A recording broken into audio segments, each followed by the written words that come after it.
Bienvenidos a todos, Iglesia Montesión, a nuestro servicio en línea a través de las plataformas de Facebook Live y YouTube.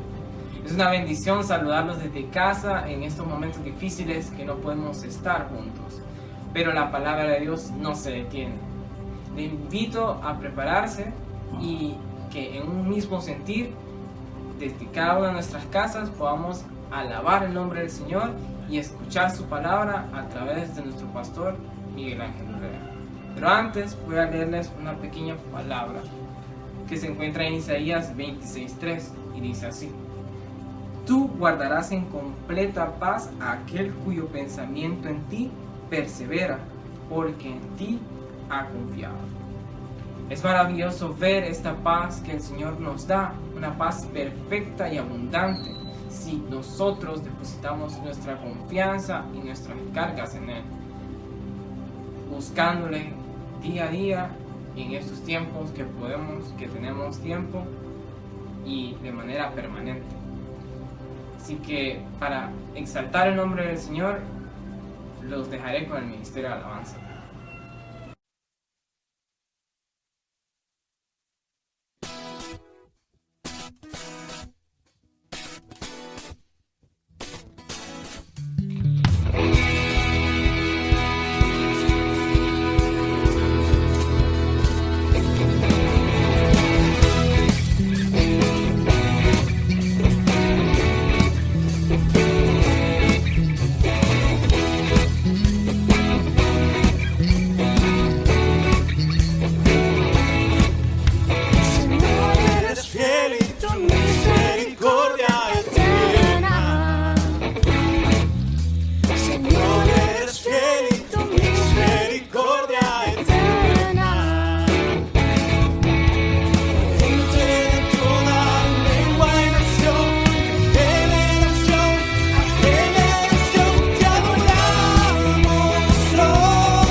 misericordia eterna.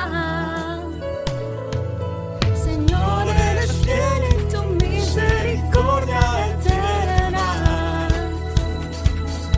Señor, eres fiel y tu misericordia eterna.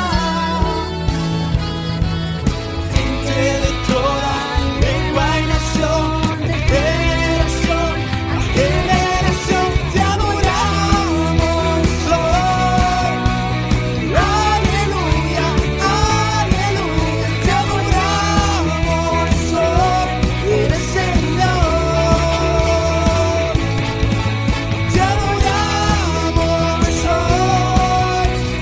Aleluya, aleluya, te adoramos hoy. Eres Señor.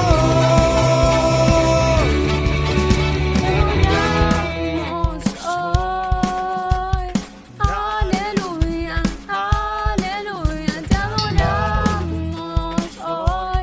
Eres Señor, te adoramos hoy.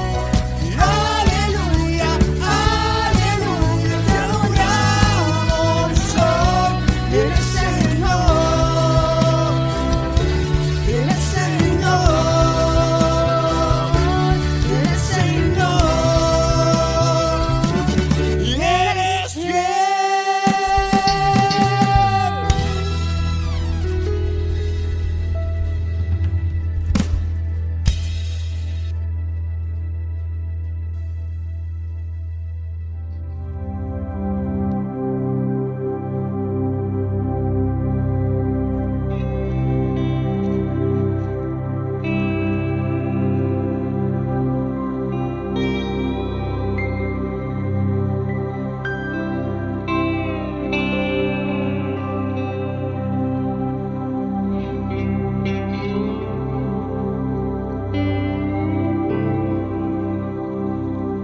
Y sucedió que a la séptima vez, cuando los sacerdotes habían tocado las cornetas, Josué dijo al pueblo: gritad, porque Jehová os entrega la ciudad.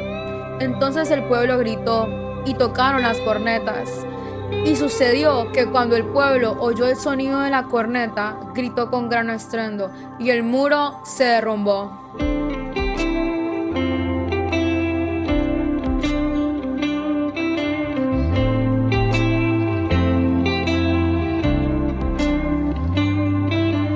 Donde el Espíritu de Dios está, hay libertad.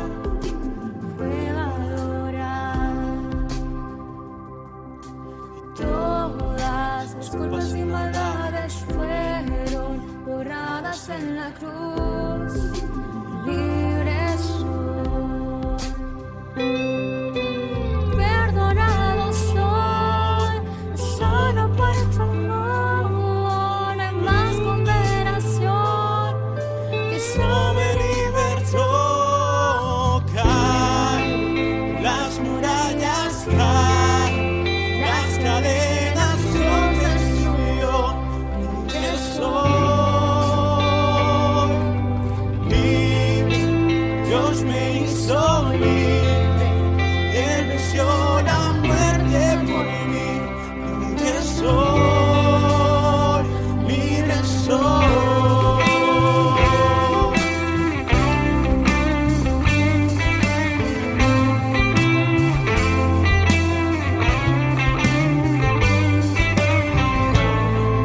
El Espíritu de Dios está, hay libertad. Puedo adorar.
Cristo soy libre, no hay más condenación. Se rompen cadenas, no soy esclavo más. En Cristo soy libre, no hay más condenación. Se rompen cadenas, no soy esclavo más. En Cristo soy libre, no hay más condenación.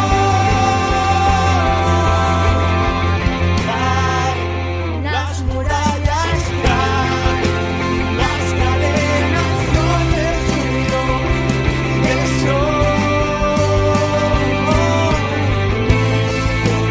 Dios me hizo libre, Él venció la muerte por mí.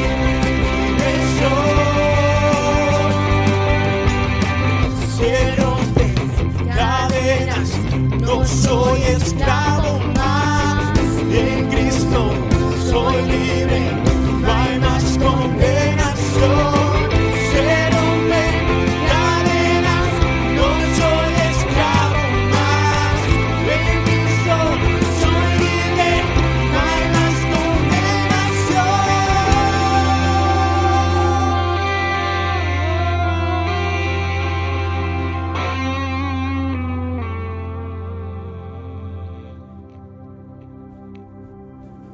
Que Dios les bendiga a cada uno de ustedes, hermanos. Qué bueno que nos podemos volver a encontrar a través de este medio y en este día en el cual podemos darle gracias al Señor por su fidelidad, por su amor y por su gran misericordia. Que Dios les bendiga, que Dios les guarde, que Dios les ayude en todas las cosas.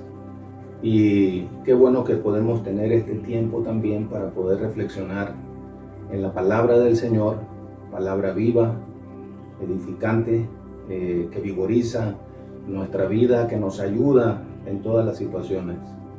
Espero que se encuentren bien todos ahí, ¿verdad? Y que estén tomando todas las medidas de prevención y por supuesto confiando siempre en la gracia y en la misericordia del Señor, que es la única que nos sostiene en circunstancias como las que estamos viviendo en este momento y en lo que podría venir a continuación en el futuro, que pues parece que no es nada agradable lo que nos viene encima, pero nosotros estamos confiando en la misericordia y en la fidelidad de nuestro Dios, que siempre está con nosotros y nos ha prometido estar todos los días hasta el fin del mundo. Hoy quiero compartir con ustedes, hermanos, en la primera carta de Tesalonicenses, capítulo 2, versículos 19 y 20, acerca de la serie que comenzamos durante esta semana, una separación involuntaria. Pero antes vamos a orar al Señor para que sea Él dándonos su bendición y ayudándonos para que podamos ser edificados con su preciosa palabra. Padre Celestial, en el nombre precioso de Cristo Jesús, te alabamos, te bendecimos, te glorificamos, te damos la honra, la gloria y la alabanza solamente a ti. Muchas gracias, Señor amado, por este tiempo que nos permites como iglesia poder compartir a través de este medio, Señor, y también edificarnos con tu palabra. Que tu palabra, Señor, quede arraigada en lo más profundo de nuestra mente y de nuestro corazón. Muchas gracias, Padre, en el nombre de Jesús. Amén. Pues bien, la reflexión que en esta ocasión quiero compartir con todos ustedes, hermanos, se encuentra ahí en la primera carta a los Tesalonicenses, en el capítulo 2, versículo 19 al 20. Y cuando nosotros leemos el libro de los Hechos de los Apóstoles y también cuando leemos esta primera carta a los Tesalonicenses, nos damos cuenta que el apóstol Pablo, juntamente con Timoteo y con Silas, estaban experimentando una separación involuntaria con los hermanos de Tesalónica, una ciudad que se encuentra en el norte de Grecia, en la región de Macedonia. Y ahí llegó Pablo con estos dos compañeros de misión, llegó a predicar el Evangelio de Jesucristo. Y bueno, los habitantes de aquel lugar respondieron muy bien a la exposición de la palabra y hubo bastantes convertidos. Pero también había ahí en ese lugar algunos judíos que no creían, y estos alborotaron a la multitud y se fueron en contra del apóstol Pablo con muy malas intenciones. De tal manera que los hermanos de Tesalónica tuvieron que tomar al apóstol y a Timoteo y a Silas, y los enviaron a Berea, que era la ciudad vecina más próxima ahí de Tesalónica. Cuando llegaron a Berea, también compartieron la palabra del Señor, porque a ellos nada los podía detener en el cumplimiento de la tarea de predicar el Evangelio. De tal manera que predicaron allí también en Berea, y muchas personas también recibieron a Cristo, creyeron en Jesucristo. Pero cuando los judíos incrédulos que estaban en Tesalónica escucharon que también en Berea se estaba predicando el Evangelio, viajaron hasta allá, fueron hasta Berea para hacerle oposición al apóstol Pablo.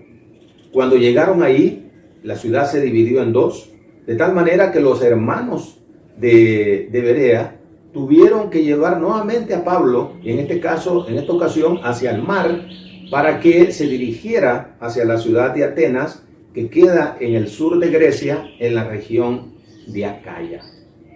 Cuando está en Atenas, el apóstol Pablo comienza a llenarse de una gran preocupación y, por no decirlo, de una gran aflicción por los hermanos de Tesalónica, que estaban sufriendo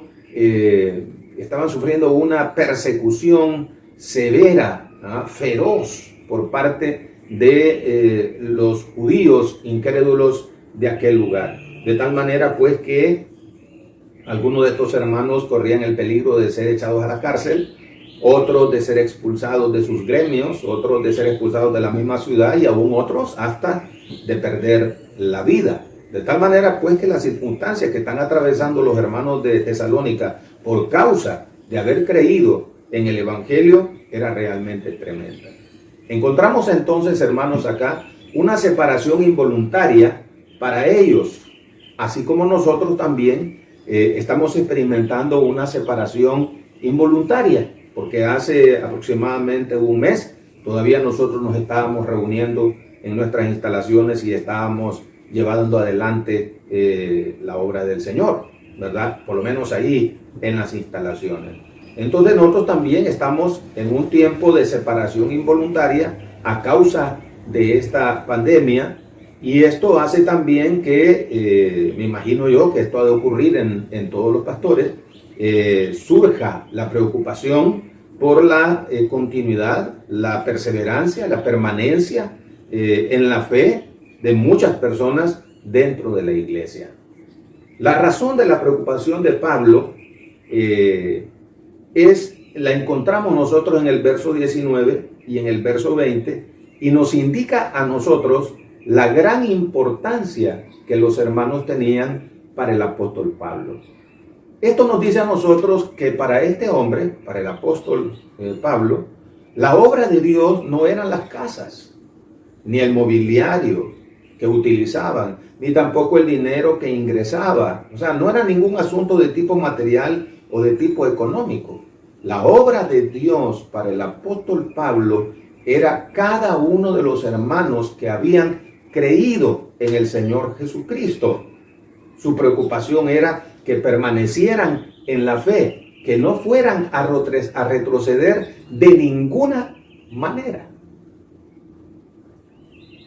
Esta razón el apóstol Pablo la escribe en la misma carta de Tesalonicenses, en el capítulo 3, versículo 5. Escuche lo que él les escribe. Envié para informarme de vuestra fe, no sea que os hubiese tentado el tentador y que nuestro trabajo resultase en vano.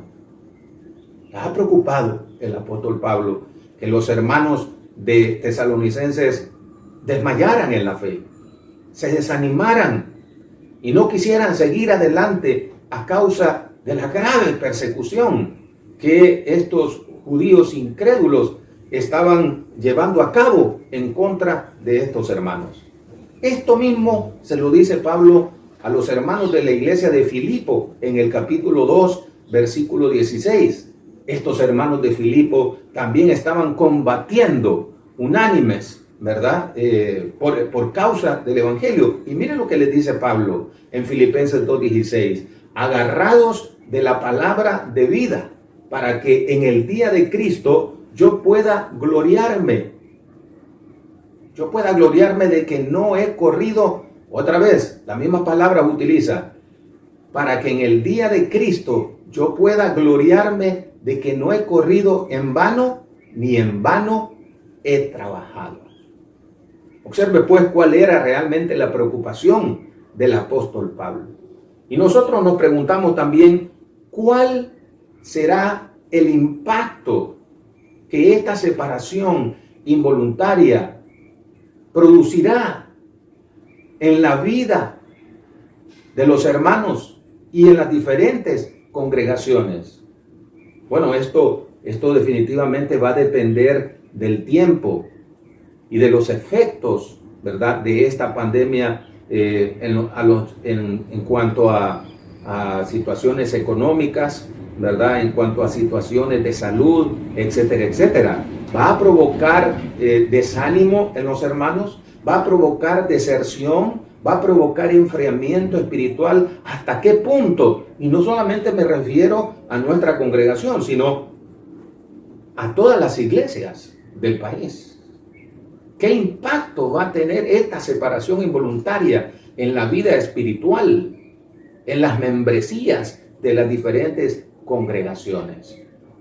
Esa es la preocupación que tiene el apóstol a causa de las circunstancias que están pasando los hermanos de Tesalónica. Y esa es una de las preocupaciones que han de tener y que tenemos definitivamente los ministros que somos de verdad llamados por el Señor y que hemos sido puestos para apacentar y para cuidar con la palabra de Dios a todos los hermanos, ¿verdad?, de nuestras congregaciones. Por eso yo quiero animarlo a usted para que no importa la intensidad, no importa la fuerza del impacto que pueda provocar esta separación involuntaria a causa de esta situación de pandemia que estamos viviendo, de este aislamiento y de este distanciamiento social que estamos teniendo. Nosotros, y yo en este momento quiero animarlo a usted para que sigamos juntos en Cristo. La gloria del ministerio de Pablo, entonces, son los hermanos que ha pastoreado. Son los hermanos que él presentará al Señor en el día de su venida. Pero si los hermanos retroceden por las circunstancias que ellos están atravesando, entonces su trabajo habría sido en vano. Porque Pablo no va a presentar casas, ni va a presentar mobiliario, ni va a presentar cuentas de tesorería al Señor en primer lugar. No, de ninguna manera. La gloria del ministerio, ¿verdad? El privilegio mismo del ministerio y la gloria que comporta esto es la presentación del rebaño delante del Señor en aquel día. Entonces vea usted que las casas, el mobiliario, los proyectos, los ingresos, eso no era la gloria del ministerio del apóstol Pablo, sino los hermanos, por quienes Pablo combatía ardientemente, arduamente, para presentarlos dignamente, para presentarlos como una virgen pura ante el Señor en aquel día cuando Él regrese por segunda vez para ser glorificado en sus santos, dice la palabra de Dios. Porque al final de cuentas, hermanos, pues el edificio ahí está. Y todos los edificios, ¿verdad?, por muy suntuosos o muy sencillos, por muy grandes o por muy pequeños, es ahorita realmente relativo, es secundario, no tiene importancia. Pero lo que sí tiene importancia son los hermanos, es el rebaño, es usted, es su permanencia, es su perseverancia en la fe. Y por eso, y esa es la primera preocupación, y la primera preocupación que debe tener todo ministro, y no solo los ministros, sino todos aquellos que hemos sido llamados para el Señor, para servir en diferentes áreas, ¿verdad? En diferentes ministerios de la vida de la iglesia. Los hermanos para Pablo significan cuatro cosas. Significan cuatro cosas. La primera, los hermanos son esperanza para gloriarse en aquel día. El versículo 19 dice, porque ¿cuál es nuestra esperanza de que me gloríe? ¿No lo sois vosotros delante de nuestro Señor Jesucristo en su venida? Observe, por favor, que Pablo se gloriará por la calidad de novia que le va a presentar al Señor cuando Él regrese, producto de la enseñanza y de la predicación que Él compartió con todos ellos. Esto lo dice muy claramente el apóstol en la segunda carta a los Corintios, capítulo 11, versículo 2. Escuche atentamente lo que dice. Porque os celo con celo de Dios, pues os he desposado con un solo esposo para presentaros como una virgen pura a Cristo. Ese es el propósito del apóstol Pablo. Esa es su prioridad. Eso es lo que reviste mayor importancia. Eso. ¿El qué? Los hermanos. Presentarlos como es digno delante del Señor. Perfeccionados en Cristo. Como una virgen pura delante del Señor.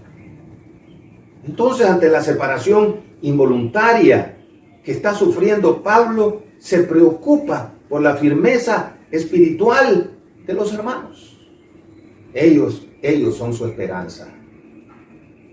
Son su esperanza de su gloria delante del Señor en aquel día. Pero si los hermanos retroceden ante las circunstancias que están viviendo, a causa de esa separación involuntaria que están teniendo por causa de esa severa persecución, entonces su esperanza desaparecería. La segunda cosa que los hermanos significan para Pablo es que los hermanos son su gozo al gloriarse en aquel día. No solo su esperanza, sino también su gozo. Dice el texto en el verso 19, porque ¿cuál es nuestro gozo de que me gloríe? ¿No lo sois vosotros delante de nuestro Señor Jesucristo en su venida? El apóstol Pablo quiere terminar con gozo su ministerio, y esto es algo que él varias veces lo menciona en sus cartas allí en el Nuevo Testamento. Él no quiere terminar frustrado. Él no quiere terminar amargado su carrera, no. Él quiere terminar con alegría. Quiere terminar con gozo. Quiere terminar con una profunda satisfacción del deber cumplido. En Hechos 20:24 dice, pero de ninguna cosa hago caso, ni estimo preciosa mi vida para mí mismo, con tal que acabe mi carrera con gozo y el ministerio que recibí del Señor Jesús para dar testimonio del Evangelio de la gracia de Dios. Pero no solo él, también Juan el Bautista tiene el mismo sentimiento, tiene el mismo sentir, el mismo anhelo, el mismo deseo. Quiere al final terminar con gozo. Y fíjese que Juan, después de haber proclamado el Evangelio y después de haber anunciado la inminente aparición del Mesías, y cuando ve que la población acude a Cristo, él se goza. Vea lo que escribe en San Juan 3:29. El que tiene la esposa es el esposo, mas el amigo del esposo que está a su lado y le oye, se goza grandemente de la voz del esposo. Así pues, mi gozo está cumplido. Tanto en Pablo como en Juan el Bautista, la causa de su gozo, ¿cuál es? La presentación de los hermanos delante de Cristo. Para Juan el Bautista en ese momento, y para Pablo en el día en que Cristo regrese por segunda vez. La tercera cosa que el apóstol Pablo nos dice qué significan los hermanos para él, es que los hermanos son su corona al gloriarse en aquel día. Son su esperanza, son su gozo y también son su corona. No, Pablo no va a presentarse triste en aquel día, cuando todos los hermanos que fueron puestos a su cargo, cuando todos aquellos que se convirtieron a Cristo y crecieron y conocieron y profundizaron en la fe, en el conocimiento del Hijo de Dios, Pablo se va a gozar enormemente. Esa será su gloria. Pero también su corona. Dice el texto, porque ¿cuál es nuestra corona? De que me gloríe. ¿No lo sois vosotros delante de nuestro Señor Jesucristo en su venida? La corona era el premio que se le entregaba al ganador de una carrera o de un combate, de una lucha, allá en los juegos grecorromanos que se realizaban en aquella época. Lo que Pablo está diciendo es que los hermanos a los cuales les predica el Evangelio y a los cuales está pastoreando, ellos son su premio, ellos son su galardón. No es el dinero, no es el reconocimiento humano, ni la fama. Tampoco tiene que ver los asuntos materiales, sino los hermanos presentados delante del Señor Jesucristo cuando Él venga en aquel día para ser glorificado en sus santos. Yo les quiero decir, hermanos, en esta ocasión, que ciertamente tenemos compromisos, ¿no? Tenemos compromisos que cumplir, hay que cuidar las instalaciones, tenemos compromisos económicos que debemos de cumplir y la situación que estamos atravesando en este momento, pues ha impactado también en los aspectos económicos de la iglesia. Pero déjenme decirles, hermanos, que el Señor sabrá. El Señor sabrá cómo sostenernos a todos. Y cómo sostenerlos a ustedes y cómo sostenerme a mí. El Señor sabrá cómo sacarnos adelante también en cuanto a nuestros compromisos que tengamos. Pero aquí lo más importante es la permanencia de cada uno de ustedes. Eso es lo más importante. Y no solamente ahorita en el presente, sino a lo largo del tiempo, conforme la situación se vaya de repente presentando más aguda o más crítica. Ahí es donde tenemos que sacar todas las convicciones, sacar todas las cosas que hemos aprendido y aferrarnos a ellas. Aquí lo importante es que usted y yo perseveremos, permanezcamos en Cristo Jesús. Que esta leve tribulación, como la llama Pablo en Romanos 8, no nos mueva, ni nos desestabilice de ninguna manera.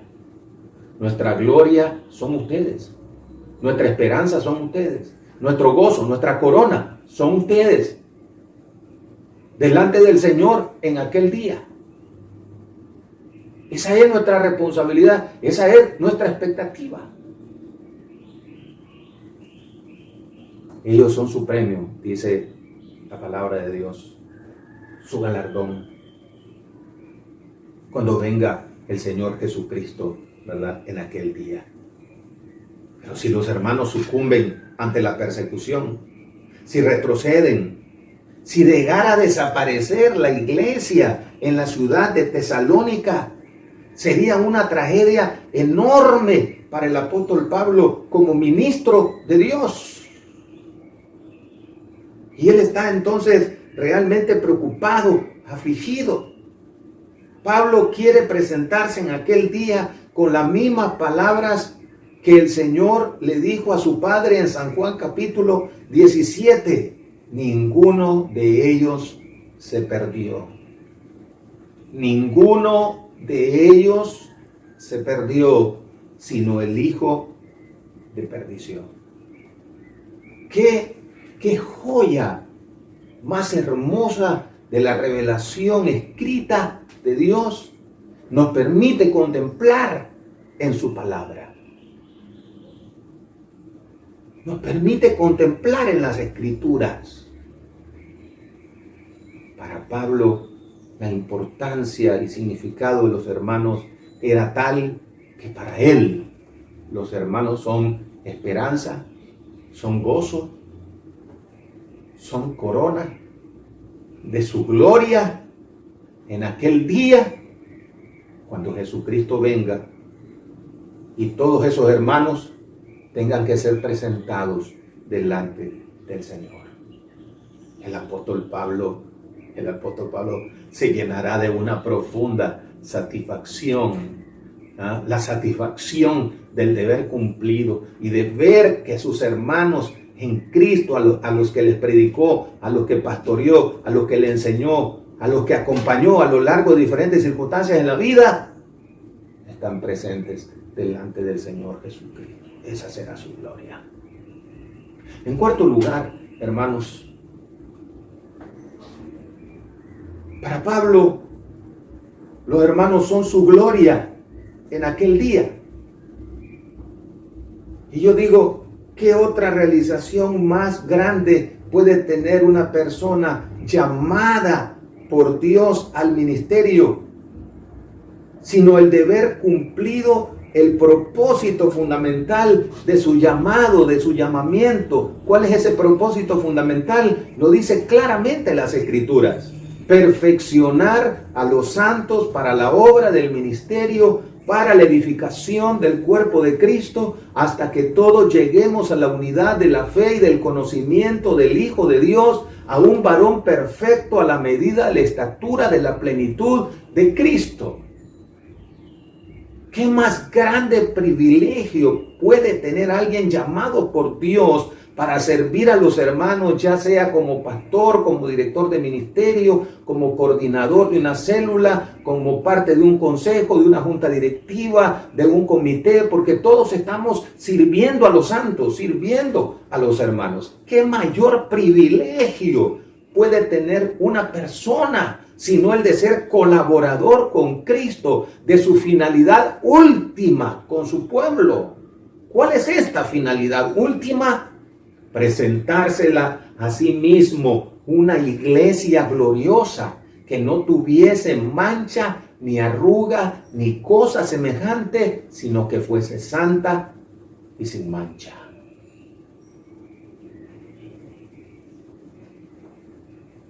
Vea usted, por favor. Pablo quiere que los hermanos entiendan plenamente esta verdad. ¿Cuál? Que para él, ellos son su gloria en aquel día, no otra cosa. Todo lo demás es relativo y es secundario. La obra de Dios son los hermanos. La casa de Dios son los hermanos. Es la iglesia, columna y baluarte de la verdad. Porque si en algún momento, ahorita imagínense, por esta pandemia no nos podemos reunir en esas instalaciones. Por muy grandes o muy pequeñas, por muy bonitas o sencillas que sean. No se puede, nadie se puede reunir en los templos ahorita. ¿Qué tal si viene otro tipo de circunstancias, hermanos, en el futuro, en el que no podamos reunirnos ahí? ¿Qué tal si viene una persecución? ¿Qué tal si nos despojan de nuestros bienes como iglesia? No importa. Porque podemos reunirnos bajo un árbol y ahí se reúne la obra de Dios, que es la iglesia. Eso es lo más importante. Los hermanos, la vida de los hermanos. Y Pablo lo sabe muy bien. Ellos son su esperanza. Ellos son su gozo. Ellos son su corona. Y ellos son su gloria. En aquel día, cuando Él le diga al Señor: Señor, aquí están los que me diste. Los guardé con tu palabra. Les enseñé. Pero también Pablo le dice a los hermanos de Tesalónica que la gloria de ellos en aquel día será él y los demás como ministros que estuvieron enseñándole, predicando y dándole buen ejemplo. Él se gloriará de ellos delante de Cristo en aquel día, pero ellos se gloriarán por la clase de ministros que tuvieron y que les enseñaron y que arriesgaron sus vidas y que mostraron amor y compromiso profundo por ellos. Y Pablo dice: ojalá que ustedes puedan comprender cabalmente esto. Quiero concluir leyéndole 2 de Corintios, capítulo 1, versos 13 y 14, porque resume perfectamente lo que hemos estado compartiendo con ustedes. Escúchenlo por favor atentamente, hermano, esto, porque repite 3 veces la palabra o el verbo entender. Y Pablo quiere que los hermanos entiendan esta verdad profunda. Dice en 2 de Corintios 1, 13 y 14, porque no os escribimos otras cosas de las que leéis o también entendéis, y espero que hasta el fin las entenderéis, como también en parte habéis entendido que somos vuestra gloria, así como también vosotros la nuestra, para el día del Señor Jesús. Para nosotros, hermanos, lo más importante es usted. Usted es esperanza, gozo, corona y gloria de nuestro ministerio y del ministerio de cada uno de los hermanos llamados a servirles a ustedes en nuestra congregación. Usted es lo más importante. Si podemos reunirnos en las instalaciones, bien. Si no podemos y todavía tenemos que seguir conectándonos y edificándonos por medio de las redes, pues así lo vamos a hacer. Pero lo más importante es usted. Sigamos adelante, hermanos, por favor. Que nada nos haga retroceder. Que nada nos desanime, por favor. Aunque las cosas se pusieran más difíciles, aunque las cosas vengan más difíciles en el camino, no tenemos que retroceder, ni desalentarnos, ni desanimarnos. Por favor, hermanos, hagámonos siempre un solo nudo.